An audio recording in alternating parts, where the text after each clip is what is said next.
A few videos today on first and second overall draft picks who've done reasonably well in their careers. Some are star players and some are going to be star players.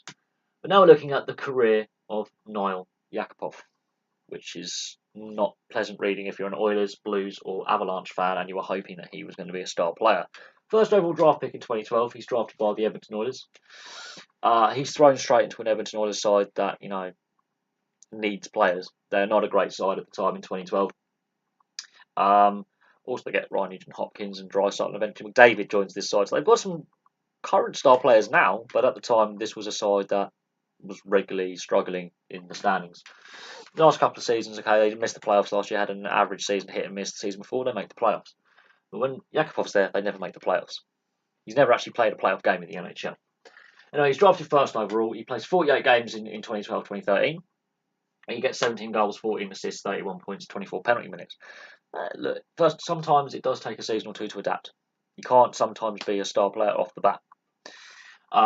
He's missed half a season there, so that's not a fair representation, you would think. Yeah, that's his highest scoring goal season. He's a finisher. That's his highest goals totals is 17. It gets worse from this. 2013-14, he plays 63 games, 11 goals, 13 assists, 24 points. So he actually gets worse and plays more games and gets worse. And 36 penalty minutes. So he's getting frustrated. You can tell he's not a fully happy. He's not a happy camper, as we say here in the UK. 2014-15, and I watched a lot of this season.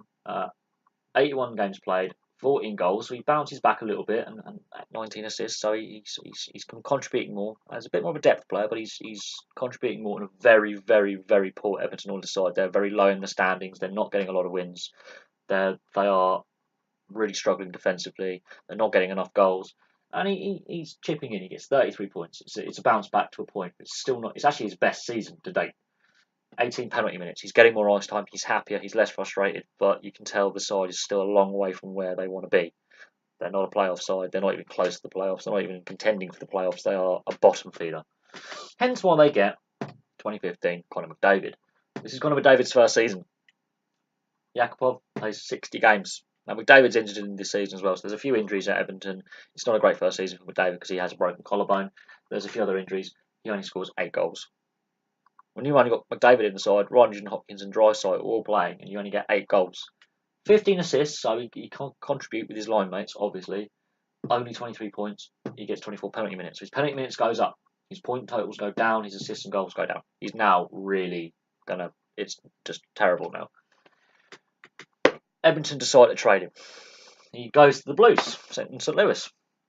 They're not division rivals, so he goes across the Western Conference to St. Louis in the Central Division, which is known to be the hardest division at the moment, one of the toughest divisions to get out of with the quality that's in there. You've got Chicago, Winnipeg, Nashville, Minnesota.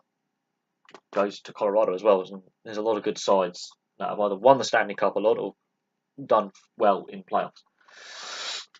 He only plays 40 games for St. Louis. He only scores 3 goals, gets 6 assists, 9 points in total, 14 penalty minutes. This is a trend that he will get more penalty minutes than points in a season. So a trend that you'll see a lot of. And when you look at the final totals, you'll see why. Doesn't work out. He's a healthy scratch a lot of the time. Misses doesn't play half the season. He's not on AHL, NHL two-way contract, so it's very hard. If you drop him down, he's got to clear waivers, and that means you're going to want to get rid of him. They trade him at the end of the year. He goes to Colorado. St. Louis made the playoffs. Doesn't have a playoff appearance.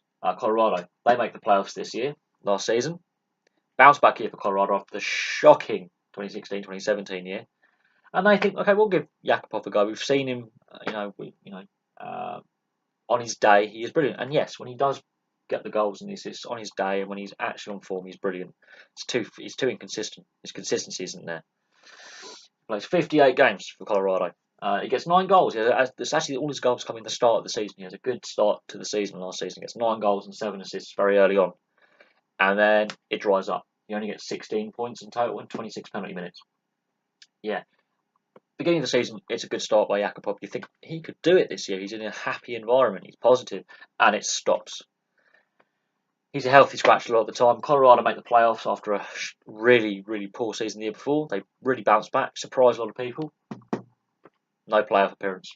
No playoff titles at all. He's never played an NHL game in the playoffs. His NHL totals overall. He's played 350 games. He's only got 62 goals, 74 assists. So he got some points there. 136 points, 142 penalty minutes. It's terrifying that Connor McDavid, Leon Draisaitl, Ronnie and Hopkins, his teammates were comparable, are still producing, are still actually outscoring him regularly. If you look at the numbers, you look at Patrick Laine, Austin Matthews, Jack Eichel, Mark Scheifele, other players who were drafted in the last 10 years, first, second, third, fourth, very high up in the draft, who are comparable. So you've got to compare him against his contemporaries. All have far better numbers. He is possibly the worst first overall draft pick in over a decade. You've got to look at, yes, the team he did play for at Edmonton, not making the playoffs. Team that's struggling.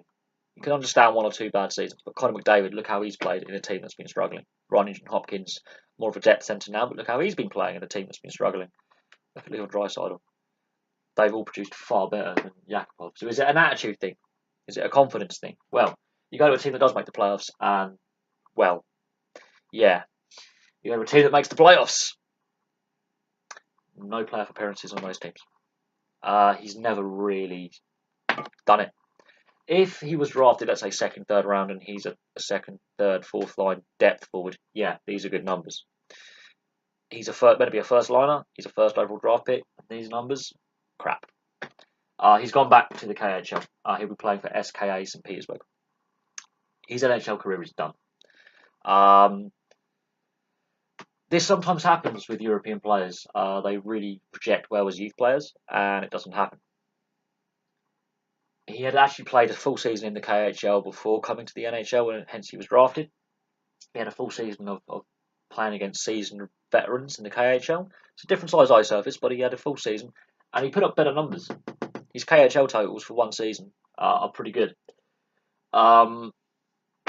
It never fully worked at Edmonton. His highest goal scoring total is 17. His highest assist total is 19.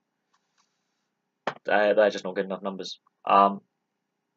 It could be an attitude thing because he's a regular healthy scratch, so it's most likely an attitude thing. It hasn't fully worked out. But if he struggles in the KHL, then we know he's not a first liner.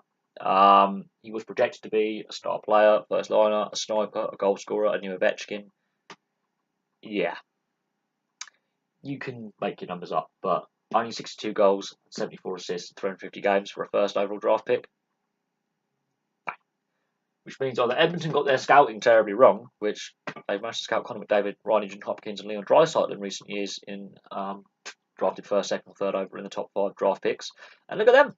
So I think generally, Nail Yakupov, he had a good youth career, overachieved as a youth player maybe, fallen flat at professional level. He's still obviously got numbers there. I mean, he's got goals at the NHL level, he's got assists, he's got points, he's played at the NHL level, so he's a good player. But maybe it's his attitude. Who knows? But there we go. There's a brief look at the career and the failure of Nail Yakupov at the NHL. Thank you very much for watching. Place your comments and thoughts on Nail Yakupov below, and I'll have some more videos for you soon.